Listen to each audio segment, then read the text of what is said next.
पर पूरी तरह से कब्जा कर लिया गया है। यहां तक कि दावे किए जा रहे हैं कि बांग्लादेश के टेकनाफ शहर पर भी कब्जा कर लिया गया है। बांग्लादेश भारत को धमकी देने में व्यस्त था, लेकिन म्यांमार के एक विद्रोही संगठन ने बांग्लादेश की सीमा पर ही कब्जा कर लिया है। ये विद्रोही संगठन बांग्लादेश पर जबरदस्त हमले कर रहा है। हमले इतने भीषण हैं कि बांग्लादेश की सेना म्यांमार बॉर्डर से भाग गई है। म्यांमार के विद्रोही संगठन अरकान आर्मी ने बांग्लादेश में घुसकर हमले किए हैं। अरकान आर्मी रोहिंग्या मुसलमानों और बांग्लादेशी मुसलमानों पर ड्रोन से हमले कर रही है।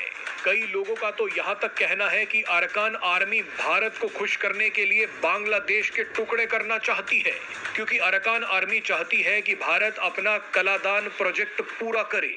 अब इस दावे में कितनी सच्चाई है उस पर चर्चा करेंगे, लेकिन पहले आपको दिखाएंगे कि कलादान प्रोजेक्ट क्या है, अरकान आर्मी क्या है और अरकान आर्मी बांग्लादेश की सीमा पर कब्जा करके क्यों बैठ गई है। दरअसल बांग्लादेश दो देशों के साथ बॉर्डर शेयर करता है। बांग्लादेश के तीन तरफ भारत है तो एक तरफ म्यांमार। म्यांमार का रखाइन इलाका बांग्लादेश से लगता है। अब बांग्लादेश के खिलाफ रखाइन स्टेट में अरकान आर्मी आकर खड़ी हो गई है। पिछले कुछ दिनों से अरकान आर्मी बांग्लादेश पर ताबड़तोड़ हमले कर रही है। आप जानते ही हैं कि म्यांमार में गृह युद्ध चल रहा है। म्यांमार के अलग अलग इलाकों पर अलग अलग विद्रोही संगठनों का कब्जा है। ऐसे में रखाइन इलाका जो बांग्लादेश से लगता है, वहां अरकान आर्मी का राज है।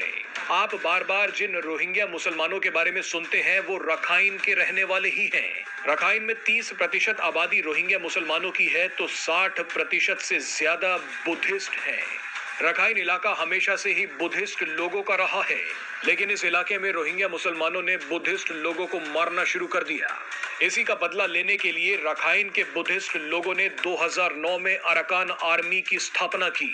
अभी तक तो अरकान आर्मी सिर्फ रोहिंग्याओं से ही जंग लड़ रही थी, लेकिन जब से बांग्लादेश में मोहम्मद यूनुस की सरकार आई है, तब से अरकान आर्मी ने बांग्लादेश पर भी हमले शुरू कर दिए हैं।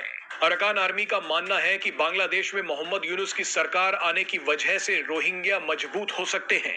इसी को रोकने के लिए अरकान आर्मी ने बांग्लादेश और म्यांमार की 271 किलोमीटर सीमा पर कब्जा कर लिया है। हाल ही में खबर आई है कि अरकान आर्मी चाहती है कि भारत अपना कालादान प्रोजेक्ट जल्दी पूरा करे। कालादान एक multi modal transit transport project है जो कोलकाता से म्यांमार और फिर म्यांमार